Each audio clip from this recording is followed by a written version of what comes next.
মাননীয় প্রধান উপদেষ্টা,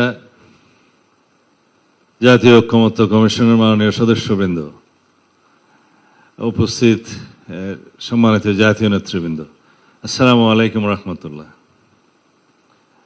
আজকে কেন মাননীয় উপদেষ্টা আমাদেরকে আমন্ত্রণ জানিয়েছেন আমি আমার ভাই আক্তার বক্তব্য দেওয়ার আগ পর্যন্ত বুঝতে পারিনি। তো আক্তার বক্তব্য দেওয়ার পরে বুঝতে পারলাম যে এখানে কিছু সমস্যা হয়েছে জুতায় জাতীয় সনদ স্বাক্ষর করার সংক্রান্ত বিষয়ে। তারপরে সেই বক্তব্যটা জামায়াত ইসলামের নেতা জনাব আকন্দ সাহেব যেটা কোরোবোরেট করলেন, তাতে করে এটা সমৃদ্ধ হয়েছে। তার আগ পর্যন্ত যে সমস্ত নেতৃবৃন্দ বক্তব্য দিয়েছেন তাতে আমার মনে হয়েছে যে জুলাই জাতীয় সনদ স্বাক্ষরের আগে এটা একটা ওয়ার্ম আপ প্রোগ্রাম। মাননীয় প্রধান উপদেষ্টা আশ্বস্ত হতে চেয়েছেন যে কিভাবে এটা স্বাক্ষর অনুষ্ঠান হবে সাকসেসফুলি ইত্যাদি। যেহেতু মাননীয় প্রধান উপদেষ্টা প্রারম্ভিক স্বাগত বক্তব্য দেন নাই, সেই জন্য এগুলো বুঝতে অপেক্ষা করতে হয়েছে। আশা করি আপনার বক্তব্যের মধ্য দিয়ে আমরা আরো বেশি আশ্বস্ত হব। তা আমার মনে হয়েছিল মাননীয় প্রধান উপদেষ্টা আপনি জাতিসংঘ সফরের সময় জনাব আক্তার হোসেন কেউ সাথে নিয়ে গেছিলেন, তারা হয়তো অনেক কিছু বিষয়ে আপনার কাছ থেকে শিক্ষা পাবেন, আশ্বস্ত হবেন এবং আমরাও শেষে আশ্বস্ত হতে পারবো। কিন্তু এখন দেখতেছি যেই আমরা সারা রাত যা পড়লাম সকালবেলা ওটা আবার এটা রিপিটেশন, সেটা করা আমাদের মনে হয় উচিত হবে না। আমাদেরকে আপনার প্রতিশ্রুত সময়ে ফেব্রুয়ারির প্রথমার্ধে অবশ্যই নির্বাচন অনুষ্ঠান করতে হবে, যার কোনো বিকল্প নাই এই জাতির সামনে। দ্বিতীয়, আমি আজকে দহরে আপনার সামনে উপস্থাপন করতে চাই, এমন একটা অ্যাটমসফিয়ার আমাদেরকে বজায় রাখতে হবে যে অ্যাটমসফিয়ার আমরা কখনো পতিত স্বৈরাচারকে আর কখনো এখানে সুযোগ নিতে দেব না।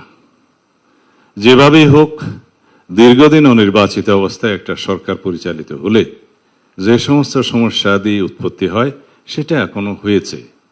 সেই জন্য আমরা বারবার তখন থেকেই পার্সু করতেছিলাম, বলতেছিলাম যে যথাশীঘ্র সম্ভব নির্বাচিত একটি রাজনৈতিক সরকার প্রতিষ্ঠা হওয়া দরকার। তা না হলে পৃথিবীর বিভিন্ন দেশে এ সমস্ত অভ্যুত্থান পরবর্তীতে যা কিছু দেখা হয়েছে, যে সমস্ত সিমটম, সেই সিমটম এই দেশেও উৎপত্তি হবে এবং হয়েছেও তাই।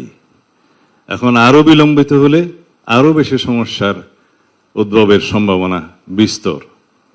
জুলাই জাতীয় সনদ প্রণীত হয়েছে, প্রায় স্বাক্ষরের জন্য অপেক্ষায় আছি। এখানে যে সমস্ত বিষয়ে নোট অফ ডিসেন্ট দেয়া হয়েছে সেই বিষয়গুলো নোট অফ ডিসেন্ট দেওয়ার জন্যই তো মাননীয় উপদেষ্টা আপনি ঐক্যমত্য কমিশনের সকল রাজনৈতিক দলের সাথে আলোচনা করেছেন।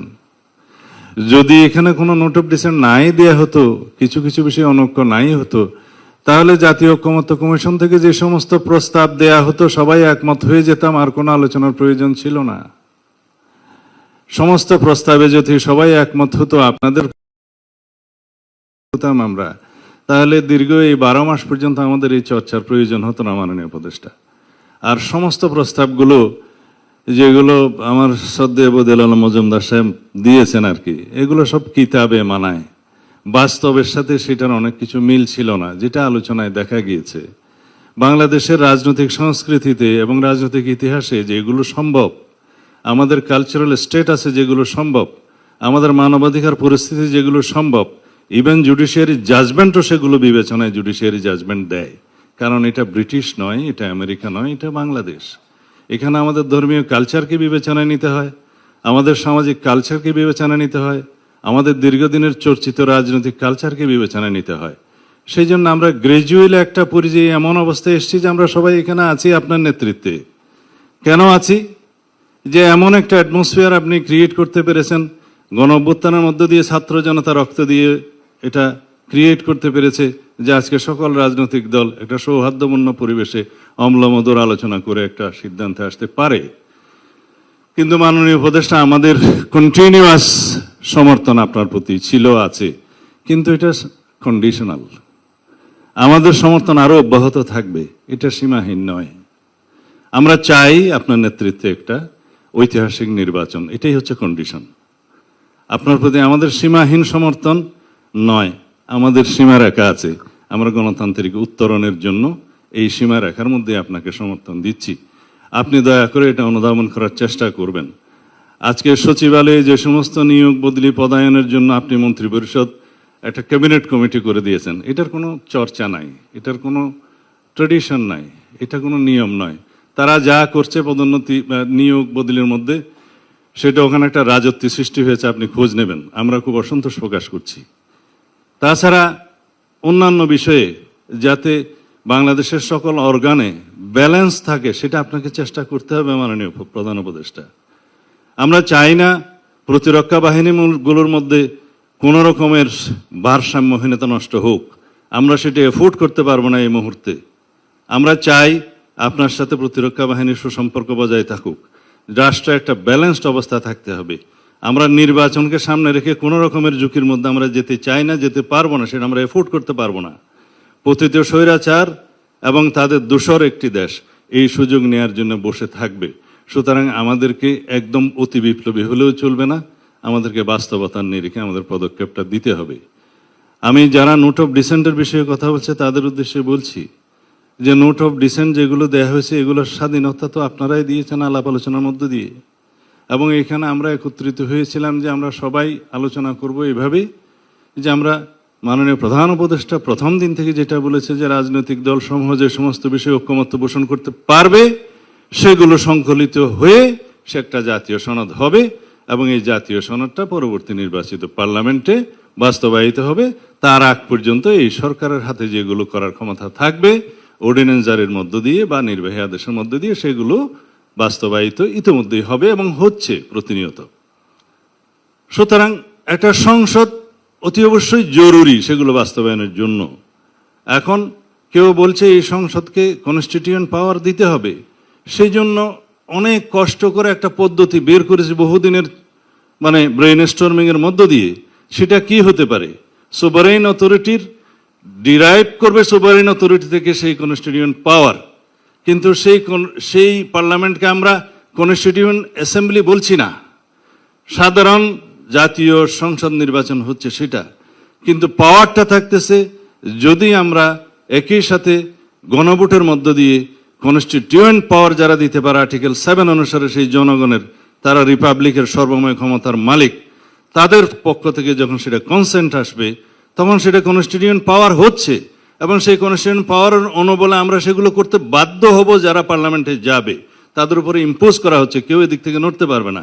হ্যাঁ, সেই পার্লামেন্ট তার বাইরেও অনেক অ্যামেন্ডমেন্ট নিতে পারবে রাজনৈতিক অঙ্গীকার অনুসারে, জনমতের ভিত্তিতে আলাপ আলোচনার মধ্যে দিয়ে, বাট এগুলো তাদেরকে অবশ্যই নিতে হবে। সেটা ওখানে হচ্ছে, এই প্রক্রিয়ায় আমরা গেলাম। এখন একটা জাতীয় সংসদ নির্বাচনের 4 মাস বাকি, তার মধ্যে 2 মাস আগে তফসিল ঘোষণা করতে হবে, তার আগে থাকে 1.5-2 মাস। সেই সময়ের মধ্যে আরেকটা বিশাল আয়োজন জাতীয় সংসদের মধ্যে আয়োজন করা মাননীয় উপদেষ্টা বাংলাদেশের প্রেক্ষিতে সেটা কতটুকু বাস্তবায়ন এবং ফলাফলে কি? সারা সমগ্র দেশের জনগণ সংস্কারের জন্য বসে আছে, সংস্কারের পক্ষে, সমস্ত রাজনৈতিক দল সংস্কারের পক্ষে, জাতি পক্ষে। এখানে নেগেটিভ ভোট কয়টা পড়বে হাতে গোনা যাবে, সবাই পজিটিভই দেবে। বাকি রইল নোট অফ কনসেন্টের জন্য। মাননীয় প্রধান উপদেষ্টা বলাই আছে যে সমস্ত রাজনৈতিক দল নির্বাচনী ইশতেহারে নোট অফ ডিসেন্টগুলো উল্লেখ করে জনগণের ম্যান্ডেট প্রাপ্ত হবে, তারা সেইভাবে নোট অফ ডিসেন্টগুলো বাস্তবায়ন করতে পারবে। এখন আমাদের কিছু নোট অফ ডিসেন্ট আছে, অন্য একটা দলের কিছু নোট অফ ডিসেন্ট আছে। তারা যদি সংসদে ম্যান্ডেট প্রাপ্ত হয়ে যায়, সেরকম মেজরিটি পায়, তাহলে তারা সেটা বাস্তবায়ন করবে। আমরা খুব বেশি বিষয় ওখানে উল্লেখ করিনি, কয়েকটা বিষয় আছে বাস্তবতার ভিত্তিতে করেছি। আমরা 70 অনুচ্ছেদে যখন প্রথম অনুচ্ছেদ 70 অনুচ্ছেদে আমরাই রাজি হই প্রথম নোট অফ ডিসেন্ট সহকারে, যে হ্যাঁ এমপিদের স্বাধীনতা 2 ক্ষেত্রে থাকবে না, অর্থ বিল এবং আস্থা ভোট। বাকি অনেকেই বলছে এটার সাথে সংবিধান সংশোধনও থাকতে পারে, এগ্রিড। আমরা বলছি তার সাথে আরেকটা থাকুক, যে দেশে যুদ্ধ পরিস্থিতির মতো কোনো পরিস্থিতি হলে সেই সময় যেন এমপিরা স্বাধীনভাবে ভোটটা দিতে না পারে, দলের পক্ষে। এটা খুব মেজর কিছু নয়। প্রধান বিচারপতি নিয়োগের ক্ষেত্রেও একই। কেউ বলেছে আপিলেট ডিভিশন থেকে নিয়োগ করতে হবে, সেটা একটা ডেভেলপমেন্ট। আগে সেই বাধ্যবাধকতা ছিল না, যে কাউকে বানানো যেত। আমরা বলেছি এটা এগ্রিড, কিন্তু 2 জনের অপশনটা প্রেসিডেন্টের হাতে থাকা এই জন্যই ভালো, যে হঠাৎ করে যদি কেউ সিনহার মতো লোক এসে যায়, সেই ক্ষেত্রে একটা অসুবিধায় পড়তে হবে জাতিকে। কারণ যে সমস্ত রিক্রুটমেন্ট হয়েছে জুডিশিয়ারিতে আপনারা সবাই জানেন যে আরো 15 বছর লাগবে এগুলো ক্লিন আপ হইতে। তো সুতরাং একটা অপশন থাকলো, এগুলোই নোট অফ ডিসেন্ট, ছোটখাটো। আমরা বলেছি আমরা দ্বিতীয় চেম্বার চাই, আপার হাউস চাই, 100 সদস্যের চাই, কিন্তু সেই নিয়োগ প্রক্রিয়া বা মনোনয়ন প্রক্রিয়া বা নির্বাচন প্রক্রিয়া নিয়ে একটু নোট অফ ডিসেন্ট আছে, 2 রকম প্রক্রিয়া আছে। এগুলোই সামান্য নোট অফ ডিসেন্ট। এখন যদি প্রতিটা প্রশ্ন গণভোটে আসে, সেই গণভোট একটা অসংখ্য প্রশ্নাবলীর একটা সংকলিত বই হয়ে যাবে, আর ব্যালট থাকবে না। সেই জন্য আমরা বলছি যে জাতীয় সনদটা যেভাবে প্রণীত হয়েছে আমরা সবাই সেভাবে স্বাক্ষর করি, করার পরে সেটা পাবলিশ হবে, ওয়েবসাইটে যাবে, সরকার পাবলিশ করবে, ইলেকশন কমিশন পাবলিশ করবে, সমস্ত নির্বাচিত সমস্ত রাজনৈতিক দলগুলো তাদের ইশতেহারে দিবে, জনগণ অবহিত হবে। ইন টোটাল একটা গণভোট হবে যে এই জুলাই জাতীয় সনদের পক্ষে আপনারা আছেন কি নাই, হ্যাঁ অথবা না বলেন, ছোট্ট একটা ব্যালট। এই একটা মাত্র কোয়েশ্চেন। এখন যদি এই জুলাই মানে গণভোটটা যদি আগে হবে না পরে হবে, এটা তো ঘটনা একই। এটা তাল ধপ করিয়া পড়িল না পড়িয়া ধপ করিল, কথাতে কি এটা হ্যাঁ বলবে অথবা না বলবে। এখন যদি একই দিনে একটা ছোট্ট ব্যালটে গণভোট হয়, সেটা আমাদের জন্য সবচাইতে সুবিধাজনক এবং আলাদা ব্যয়বহুল হবে না, আলাদা ম্যান পাওয়ার অ্যারেঞ্জমেন্ট করতে হবে না, আলাদা নির্বাচনী বাক্স হবে না, আলাদা বুথ সেন্টার হবে না এবং সমস্ত জনবল হবে না, অনেক কিছুই হবে না আরেকটা নির্বাচনের মতো। আমরা মনে করি যারা আগে গণভোট অনুষ্ঠানের জন্য পার্শ্ব করছে সেটা অবশ্যই তাদের অধিকার আছে, কিন্তু এটা কতটা যৌক্তিক আপনারা সবাই একটু চিন্তা করে দেখবেন। এবং আমরা মনে করি সেটা নির্বাচন বিলম্বিত করার একটা প্রয়াসও হয়তো বা হতে পারে, আমাদের কাছে তাই মনে হয়। তো সুতরাং আমরা একটা সমাধানে যাই, মাননীয় প্রধান উপদেষ্টা। আমরা আরো অনেক কিছু বিষয় এখানে বলতে পারতাম, কিন্তু আমি লিমিটেড থাকতে চাই। আজকে জুলাই জাতীয় সনদ স্বাক্ষরের অনুষ্ঠানকে কেন্দ্র করে আর অনেক বিষয়ে বলতে চাইলেও আজকে বলবো না, কিন্তু সার্বিক বিবেচনায় আমরা মনে করি আমরা আজকে ঐক্যবদ্ধ হয়েছি, সবাইকে নিয়ে আমরা একসাথে বসছি। আমাদের মধ্যে অনেক তর্ক বিতর্ক হয়েছে, অম্লমন্দুর অনেক তর্ক হয়েছে, শেষ পর্যন্ত আমরা একটা কনক্লুশনে আসতে পেরেছি এবং আমরা সেটা প্রণয়ন করেছি। আজকে এসে যদি আবার সকালবেলা যেভাবে শুনলাম যে অঙ্গীকারনামার ওই দফাটা থাকলে অমুক অমুক পার্টি স্বাক্ষর করবে না, তাহলে কি করতে হবে? এটা দফাওয়ারি জায়গায় সব লিখতে হবে যে কি কি আছে নোট অফ ডিসেন্ট। ঠিক আছে, লিখুন। দফাওয়ারি জায়গার বিপরীতে যদি আপনি লিখতে চান, আপনার পৃষ্ঠা 40টা না হয়ে হয়তো 50টাতে উপনীত হবে, কারণ প্রত্যেকটার পিছে পিছে এক একটা প্যারাগ্রাফ আপনাকে একই কথাগুলো লিখতে হবে। কিন্তু অঙ্গীকারনামায় থাকলে সেটা লিখতে হতো না। সেকেন্ডলি আসলো গণভোট আগে না পরে, সেটা তো এখানে জুলাই জাতীয় সনদের অন্তর্ভুক্ত কোনো বিষয় নয়। জুলাই জাতীয় সনদ হচ্ছে একটা সনদ, সেটা স্বাক্ষরিত হবে।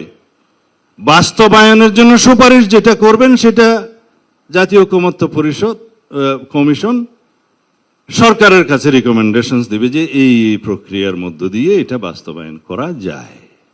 It is not part of the charter. July জাতীয় সনদের অংশ সেটা নয়। এটা নিয়ে আলাদাভাবে আপনারা কথা বলতে পারেন।